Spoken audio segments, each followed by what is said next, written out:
1 minute. ఇదిగో first over 10 runs 1000 రూపాయలు పెట్టు. ఓకేనా? Okay okay okay. ఇదిగో ఫస్ట్ ఓవర్ లో 1 wicket 2000 పెట్టు. ఓకేనా? ఓకే.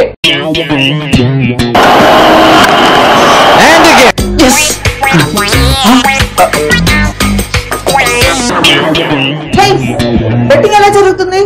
ఉషా గారు ఇప్పుడు దాకా ఒక్క బెట్ కూడా ఓడిపోలేదు తెలుసా? నేను 1000 పెట్టి 1,00,000 రూపాయలు, అంటూ 2000 పెట్టి 2 లక్షలు సంపాదించుకున్నావు. సూపర్. నేను ఇప్పటి నుంచి నేను ఫైనాన్స్ చేయడం కాదు, నేను నీతో పాటు బెట్ కడతాను. ఇప్పుడు నేను చెప్పేది మీరు జాగ్రత్తగానండి. ఇప్పుడు నేను మీకు బ్యాటింగ్ లో టెక్నిక్స్ నేర్పిస్తాను. ముందు బ్యాట్ సరిగ్గా పట్టుకోండి. నీకు బ్యాటింగ్ లో ఎవరంటే ఇష్టం? ధోని. మరి నీకు? బ్రూస్లీ. అబ్బా, నేను అడిగింది కుంఫూలో కాదురా, క్రికెట్ లో. కుంఫూలో బ్రూస్లీ క్రికెట్ ఆడేశాడని ఏడో చదివేలే, అందుకని. నీకు కోచింగ్ ఇప్పిస్తానని నేను ఒప్పుకున్నందుకు నాకు ఇలా కావాల్సిందేనా? పని వద్దంటే చెప్పండి, వెళ్ళిపోతాను. నువ్వు మానేయడానికి ఇల్లేదంతే. ఎందుకు సార్ నేనంటే మీకు అంత ప్రేమ? నీలాంటి ముద్దు వెదవ కూడా కోచింగ్ ఇచ్చి మట్టిలో మాణిక్యాన్ని తయారు చేశానని జనాలందరూ నా గురించి గొప్పగా చెప్పుకోవాలరా. రే సుబ్బు, నీకు ధోని ఫేవరెట్ క్రికెటర్ అన్నావు కాబట్టి Dhoni favourite shot, helicopter shot నీకు నేర్పిస్తాను, నేర్చుకో. ఏంటి అలా విచిత్రంగా చూస్తున్నారు? నేర్పేది హెలికాప్టర్ షాట్. అది నేర్చుకోవాలంటే దాని ముందు బాడీని వార్మప్ చేయాలి. ఈ లోపల మ్యాచ్ అయిపోద్ది. 7 సౌలే చూడ. ఇదిగో హెలికాప్టర్ షాట్ కొట్టాలంటే బ్యాట్ ని పట్టుకుని గాల్లో ఇలా గిర్ర గిర్ర గిర్ర గిర్ర తిప్పుతూ అది బాల్ ఎగిర పెడాలి కొట్టాలి. హెలికాప్టర్ షాట్ అంటే అది కాదు. మీకు రాకపోతే రాదని చెప్పండి, పిచ్చి పిచ్చిగా చెప్పకండి. ఏంట్రా నవ్వుతున్నావు? నీకొచ్చా? కోచ్ ఎవరా? రాసుంది తెలియట్లా? తెలియాల్సింది ఎవరికైతే. సుబ్బు, సార్కి హెలికాప్టర్ షాట్ ఎలా కొట్టాలో నేర్పించు. ఏంటి ఈడా?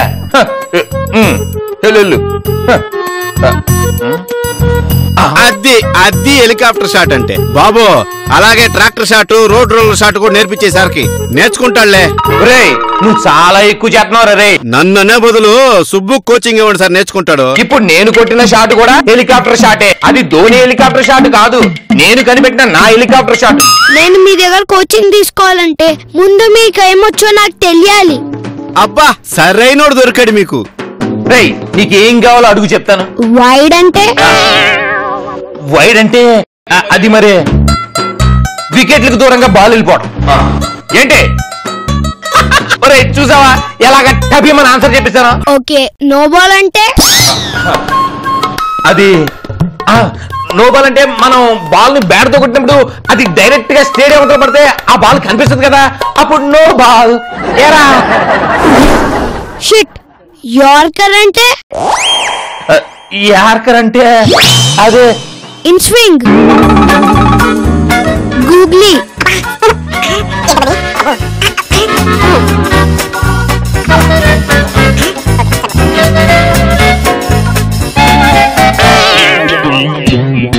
మీ క్రికెట్ బ్యాట్ గురించి తెలియదు, పిచ్ గురించి తెలీదు. అసలు మీకేం తెలుసు అని కోచింగ్ ఇవ్వడానికి రెడీ అయిపోయారు, చెప్పండి.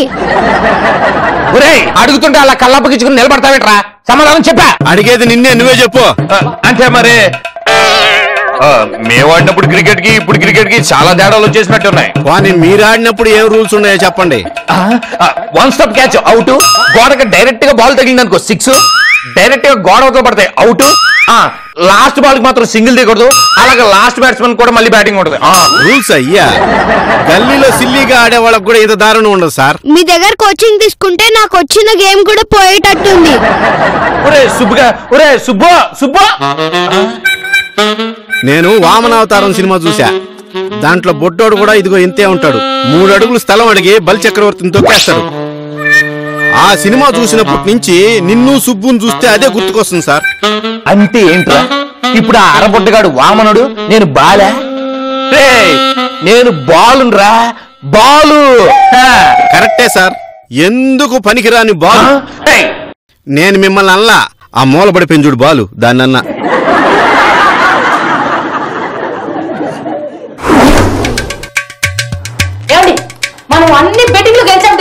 సంతోషం. ఇప్పుడేంటి ఈ విషయాన్ని పేపర్లోను టీవీలోను టంకేసి చెప్పాలా? పేపర్లోను టీవీలోను ఏం వేయక్కర్లేదు.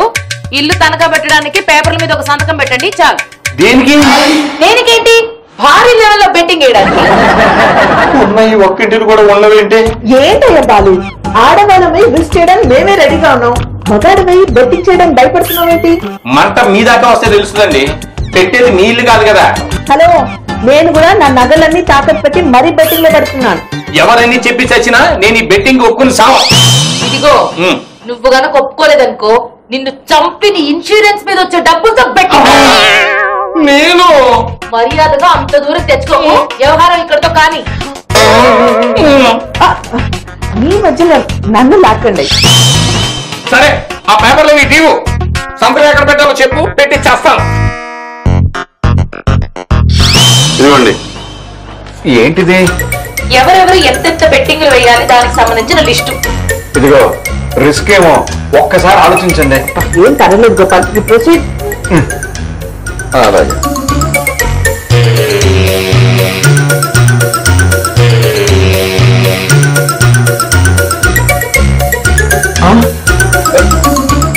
ఓకే, ఇవాళ మనం ఒక్క బెట్టు గెలవలేదు, డబ్బు మొత్తం పోయింది. పెద్దవాళ్ళు ఏం చెప్పారు? పోయిన చోటే పెట్టుకోవాలన్నారు. ఇల్లు పోతే ఏంటి, నగలున్నాయిగా తాకట్టు పెట్టేద్దాం. శభాష్ మేడం, అది స్పిరిట్ అంటే. నీకేమన్నా బుద్ధి ఉందా లేదా? డబ్బులు మొత్తం పోయినాయి. గోపాల్, నీళ్ళు ఒక్కసారి ఫిక్స్ అయిందంటే జరిగి తీరాల్సిందే. అవును గోపాల్, డబ్బులు పోయాయని బాధపడుతూ కూర్చోడం కంటే దానికన్నా 1000 రెట్లు సంపాదించాలి.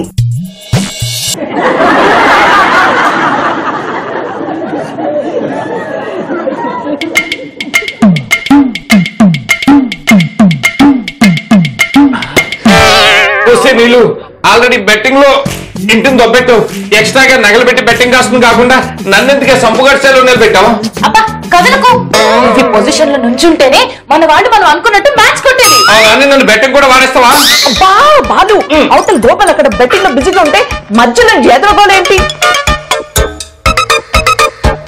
ఈ పొజిషన్ లో 10 నిమిషాలు ఉంటే తెలుస్తుంది. బ్లాడర్ ఫుల్ అయినా బెట్టింగ్ కోసం భరిస్తుంటే నాది ఎదవగోల్లో ఉంది మీకు. కాసేపు ఓపిక పట్టండి సార్, మొత్తం సర్దుకుంటుంది. ఎవరికా నీకా కొట్టానంటేనా? బెట్టింగ్ అయిపోయినా రాదే, చెప్తే నీ సంగతి. బాలు,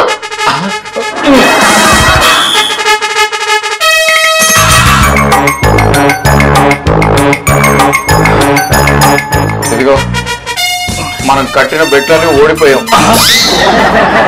క్రెడిట్ గా మనం తీసుకున్న డబ్బులన్నీ రేపటిలోగా కట్టకపోతే వచ్చి మన ఇల్లే కాదు మన ఒంట్లో ఉన్న అవయవాలు కూడా వచ్చి పట్టుకెళ్తానని ఆ డాన్ వార్నింగ్ ఇచ్చాడు. అయితే ఇప్పుడు ఏం చేయాలి? నీకు ముందే చెప్పానా ఈ బెట్టింగ్లు అవి మనకు వద్దే అని? విన్నావన్నమాట. ఇప్పుడు ఏం చేయాలి? మీరెవ్వరూ కూడా మీకు వచ్చిన ఫోన్లు ఎత్తి చావకండి. హలో, అయితే గీతే ఆ ఫోన్లన్నీ నీకొత్తాయి గాని మా అందరికి ఎందుకు వస్తాయంట? హలో, వాళ్ళకి మన ఫేసులు మాత్రమే తెలియదు. బెట్టింగ్ కి ముందే మన ఇంటి అడ్రస్లు ఫోన్ నంబర్లు అన్ని తీసుకుపెట్టుకున్నారు.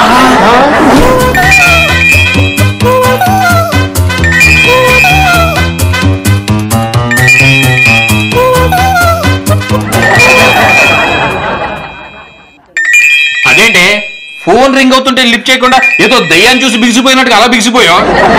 ఫోన్ ఎక్కడి నుంచి వస్తుందో తెలుసా? ఎలా తెలుస్తుంది? ఒకటి నువ్వు చెప్తే తెలుస్తుంది, లేదా నేను లిఫ్ట్ చేసి మాట్లాడు. ఆ ఫోన్ లిఫ్ట్ చేయొద్దు. ఏంటి ఈ ఫోన్ లో ఏదైనా ఫోన్ బాగుందా? ఇంచుమించు అలాంటిదే. ఆ ఫోను మనం క్రికెట్ బెట్టింగ్ లో ఓడిపోయిన దేవుడి గ్రూప్ నుండి వస్తుంది. ఈ ముఖ్యత నువ్వు నేను ఫోన్ ముట్టుకోకముందే చెప్పొచ్చు కదా. దీన్ని ఇప్పుడు చూస్తుంటే ఏదో చేతిలో ల్యాండ్ లైన్ రింగ్ అవుతున్నట్టుగా ఉంది. ఇదిగో, ఆ ఫోన్ కట్టేదాకా జాగ్రత్తగా పట్టుకో. ఒకవేళ లిఫ్ట్ చేసావనుకో, లిఫ్ట్ చేసి కూడా మాట్లాడలేదు అనుకుంటారు. అదే లిఫ్ట్ చేయలేదు అనుకో, ఫోన్ చూసుకోలేదని అబద్ధం చెప్పచ్చు. ఎంత టెన్షన్ లో కూడా ఈ బ్రెయిన్ అంత షార్ప్ గా పనిచేస్తుంది.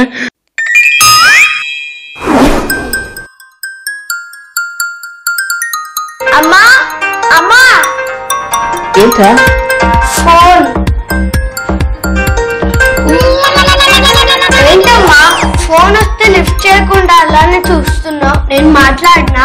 అక్కలేదురా, ఎవరి నంబర్ అని చూస్తున్నా. నేను మాట్లాడతానుగా, నువ్వు వెళ్ళి ఆడుకో. అప్పటికి గోపాల్ చెప్తూనే ఉన్నాడు, అనవసరంగా బెట్టు వేసి ఆ దేవుడికి ఇరుక్కున్నాను. ఇప్పుడు వీళ్ళకి ఏం సమాధానం చెప్పాలి? కొత్త నంబర్ నుంచి ఫోన్లు ఏమైనా వస్తున్నాయా? కొత్త నుంచి ఒకే నంబర్ మీద చాలా ఫోన్లు వచ్చినాయి. ట్రూ కాలర్ పేరేమని వచ్చింది? దేవుడు ది ఎండ్ అని వచ్చింది సార్. కంపెనీస్ ఎత్తావా ఏంటి? లేదు సార్, నంబర్ ఏదో తేడాగా ఉందని ఎత్తలా. ఫోన్లేరా బాబు, బతికించు. సార్ ఆ ఫోను మన యముడి నుంచి వస్తుంది. ఊరుకోండి సార్, మీరు మరీను. యముడంటే పైన ఉండేవాడు కాదురా మగడ, మనల్ని పైకి పంపించే సత్తా ఉన్నాడు. సార్ మీరు డైరెక్ట్ గా చెప్తేనే నాకు సగం అర్థం కాదు, ఇండైరెక్ట్ గా చెప్తే ఇంకేం అర్థం అవుతాయి? ఆ ఫోన్ కాల్స్ వచ్చేది మనం బెట్టు ఓడిపోయి డబ్బులు ఎగ్గొట్టిన దేవుడు మనుషుల నుంచి. ప్రస్తుతానికి ఎట్టి పరిస్థితుల్లో ఫోన్ మాత్రం లిఫ్ట్ చేయకు. తర్వాత విషయం తర్వాత చూసుకోవచ్చు. అట్నే లేండి సార్, తర్వాత చూసుకోండి.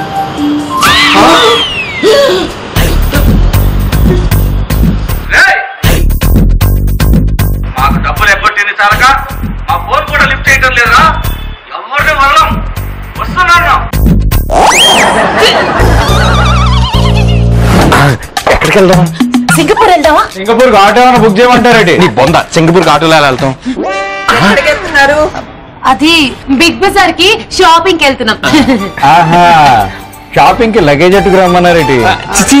ఇవి దారిలో డ్రై క్లీనింగ్ ఇద్దామని. మరి ఇందాక సింగపూర్ అనేది అన్నారు. అదే madam, Shri Venkateswara dry fruits అన్నట్టు సింగపూర్ డ్రై క్లీనర్స్ అయి ఉంటుంది. భలే కరెక్ట్ గా చెప్పారో పండుగ. వాడు ఎప్పుడు కరెక్ట్ గానే చెప్తాడు గాని ఆ డాన్ మనుషులు వస్తే ఏం చెప్పమంట? సింగపూర్ డ్రై క్లీనర్స్ కెళ్ళి అట్నుంచి అట్టి మలేషియాను ఏ బాల్ తీసుకొని చెక్కేశారని చెప్పాలా? లేకపోతే మమ్మల్ని ఇరికిచ్చి మీరు ఎస్కేప్ అవుదాం అనుకుంటారా? ఇదిగో, ఉంటే అందరం కలిసే ఉండాలి, పోతే అందరం కలిసే పోవాలి. అదే కదా మన స్లోగన. అప్పా ఇప్పుడు కాదని ఎవరన్నారు? అందుకేగా వాళ్ళు మనల్ని పట్టుకోవడానికి వస్తే మనం అందరం కలిసి ఎలా ఎస్కేప్ అవ్వాలన్నది మేమిద్దరం మాత్రమే ప్రాక్టీస్ చేసి తర్వాత మీకు చెప్దాం అనుకున్నాం కదా. నేను అవునవును, ఇదిగో మేము ఇప్పుడే ప్రాక్టీస్ మొదలెట్టా, ఆలో మీరు వచ్చేసారు అంతే. ఈ రోజు చేసిన ప్రాక్టీస్ చాలు, ఇంక లోపలికి పదండి, లేకపోతే ఆ డాన్ మనుషులు వచ్చి మనం ఎస్కేప్ అవుతున్నాం ఇక్కడే చేస్తారు. పదండి. పదండి. సరస్వతి గారు, సరస్వతి గారు, గోపాల్, ఊరి నుంచి ఇప్పుడే వచ్చినట్టున్నారు. అన్నిటికి ఎలా ఉంది? ఇప్పుడు పర్వాలేదు ఉషా. అసలు ఇంత చిన్న వయసులోనే రాజశేఖర్ గారికి ఇంత పెద్ద కష్టం వస్తుందని మేము అసలు అనుకోలేదండి. మీరు కాబట్టి ఇంత కష్టం వచ్చినా తట్టుకుని నిలబడగలిగారు. అయ్యగారు హ్యాపీగా కాంపౌండ్ లో తిరుగుతూ నన్ను తిడుతూ ఉంటే ఎంత బాగుండేదమ్మా. మీరందరూ నన్ను పలకరించడానికి వచ్చినందుకు నాకు చాలా సంతోషంగా ఉంది. తప్పదండి, అవసరం అలాంటిది. మరి ఇలాంటి టైంలో ఒకరికొకరు తోడుగా ఉండడం అవసరం అనేది ఆయన ఉద్దేశం కదండి. అంటే ఆయన వచ్చేంత వరకు మేమందరం మీకు తోడుగా ఇక్కడే ఉంటాం అన్నమాట. ఇక్కడే ఉంటామంటారేంటి? అంటే మన కాంప్లెక్స్ లోనే ఉంటాం కదా, కొంచెం క్లారిటీగా చెప్పొచ్చు కదా. అంటే కాంప్లెక్స్ లో కాదమ్మా, మీ ఇంట్లోనే ఉంటాం, మీ కళ్ళ ముందే ఉంటాం. అంటే అది అన్నయ్య గారికి ఎలా ఉంది? ఊరికి వెళ్ళిన తర్వాత ఏమైంది? ఆపరేషన్ ఎలా జరిగింది? ఆయన ఎలా కోలుకుంటున్నారు? కోలుకున్న తర్వాత ఏం తింటున్నారు?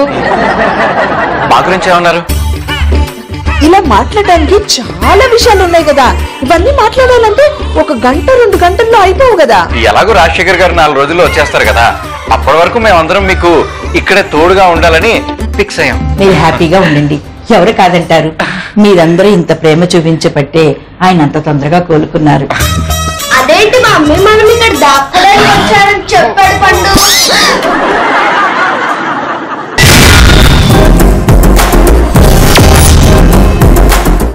ఇక్కడ దాక్కోవటం ఏంటి?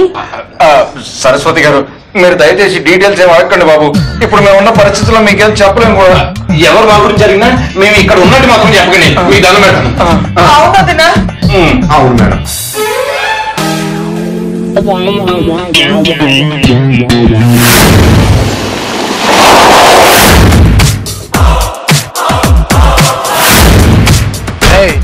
ఈ కాంప్లెక్స్ మొత్తం ఇంచు వెతకండి, ఏంటినే వదలద్దు. సరే అన్న, రండా. అన్నా, అన్ని ఇల్లు వెతకమని మనకు పంపించాను. మరి నువ్వు లేదేమ్రా? నేను నీ రైట్ హ్యాండ్ కదన్నా, నేను వెళ్తే నిన్నో చూసుకుంటానన్నా. నువ్వు నాకు నచ్చావురా. నా తర్వాత నీ చేను ఇచ్చేరు నీకే కదరా. ఇదే ముక్క 3 ఏళ్ళ నుంచి చెప్తున్నావు. నువ్వు ఇచ్చి చావు, చచ్చి చావు. వస్తున్నా వాళ్ళు. అన్నా అన్నిళ్ళకి తాళాలు వేసినా అన్న. మనం వస్తున్నట్టు మనకు తప్ప ఇంకెవడికి తెలియదు అన్న. మనలోనే ఎవరో ఇన్ఫర్మేషన్ లీక్ చేసినట్టున్నారు. ఆడెవడో కనిపెట్టి వేసామంటావు అన్నా?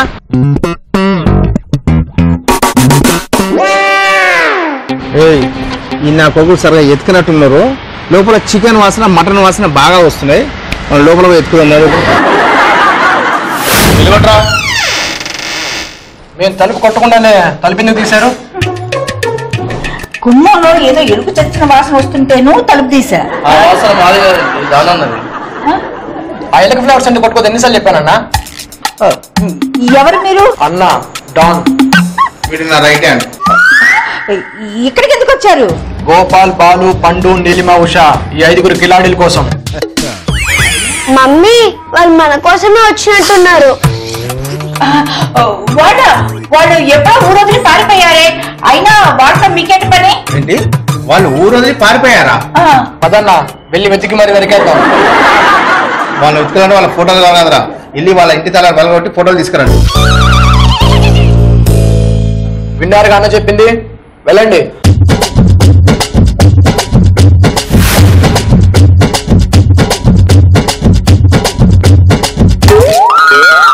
నువ్వేంట్రా అన్నా? ఒకసారి పట్టుకురా అన్న. అది ఎందుకు చెప్పేసావు? ఆవిడ ముందు చూద్దామని పరుగు పోతుందని చెప్పలేదన్నా. సరే చెప్పు. వాళ్ళు తెలివిగా వాళ్ళ ఫోటోలు తీసేసి సోనియా గాంధీ, రాజీవ్ గాంధీ, చంద్రబాబు నాయుడు, మోడీ, కేసీఆర్ ఫోటోలు పెట్టి మనం నిరుపాపం చేశారన్నా. అమ్మా సరస్వతి గారు చాలా థ్యాంక్స్ అండి బాబు. మీరు చేసిన మేలు ఈ జన్మలో మర్చిపోలేరు మేము. మేడం గారు మీరు కానీ మేము ఇక్కడ ఉన్నామని చెప్పింటే ఈ పాటికి అందరూ పైకి వెళ్ళిపోయి ఉండేవాడు. నాకు చాలా కన్ఫ్యూజ్ గా ఉంది. ఆ డాన్ ఎవరు? వాడికి మీరందరూ ఎందుకు భయపడుతున్నారు? ఇంక లాభం లేదు సార్. మేడం మొహం ముందు మస్కిటో కాయలు తిప్పాల్సిందే. మొహం ముందు మస్కిటో కాయలా? నీ మొహం మంట ఏదో చెప్పరా. అంటే ఫ్లాష్ బ్యాక్ చెప్పే ముందు వేసే రీల్ అనండి వాడు అర్థం. అంతే.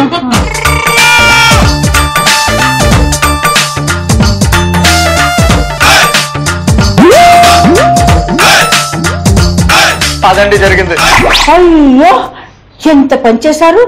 డబ్బుల కోసం ప్రాణం మీద తెచ్చుకున్నారా? అసలు ఇదంతా జరిగింది దీని వల్ల. నేనేం చేశాను? మాట్లాడు. నీ వల్ల కదా మొత్తం అందరూ ఇరుకు సచ్చింది. అరకండి. పోయిన ఆ డౌన్ గాడు మళ్ళీ తిరిగి వచ్చినా వస్తాడు.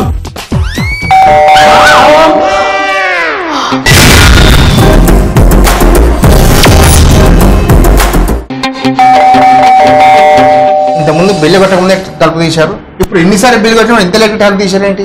ఎలక్షన్ చిన్న కంపు రాలేదేమో అన్న. మళ్ళీ ఎందుకు వచ్చారు? మీ ఇంట్లో వాళ్ళని కూడా తీసేద్దాం అనొచ్చు. ఇందాక మీ ఇంట్లో అరుపులు వినిపించాయి.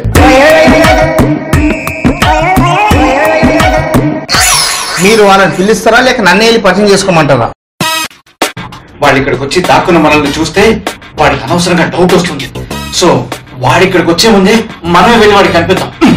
మీ తెలివిదారులు మీ బొందలా ఉన్నాయి. మనం వెళ్ళి కనపడితే కనపడగానే కసక్కను పొడిచేస్తాడు. వాడికి మన పేర్లు, ఫోన్ నంబర్లు తప్ప మనం ఎలా ఉంటామో తెలిసి చావదు.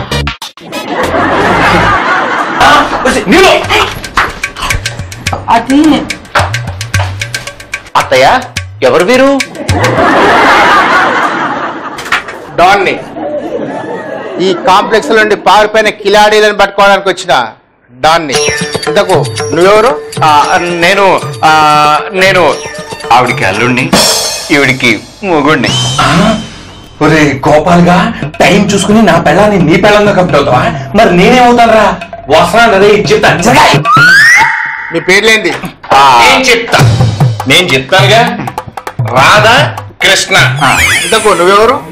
పంకజం అని మా ఆవిడకి అన్నయ్యను, మా అత్తయ్యకి కొడుకు అవుతాడు. పంకజమా? మొగలేమైనా పేర్లు పెట్టుకుంటారా? అంటే పాప పుడుతుంది అని పంకజాన్ని పెడదాం అనుకున్నాం. ఇంతలోకి బాబు పుట్టేశాడు. సరే ఈ పేరు బాగానే ఉంది కదా అని అలాగే ఉంచేసి.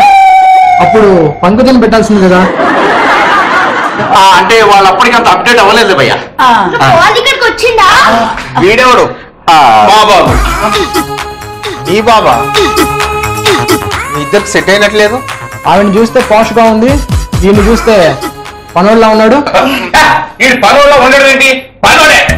వీడు మా అత్త, మా నాన్న రాజశేఖరం గారికి ఒక చెల్లి అనమాట. వీడు మా ఇంట్లో పనిచేసే పనుడు చంటి.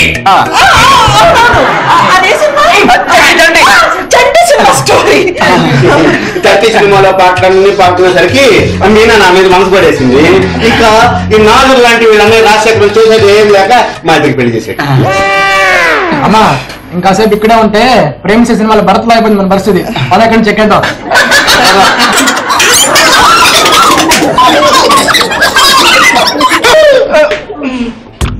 నేను పోతున్నా అని చెప్పడానికి రాలేదు.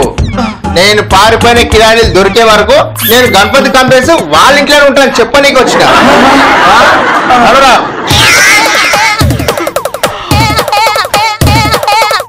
ఆ డాన్ కూడా తెలియకుండా వాడి మనుషుల్ని వేసేసి వాళ్ళల్లో కూడా డాన్ తమని చంపేస్తాడన్న భయం వచ్చేలా చేస్తాడు.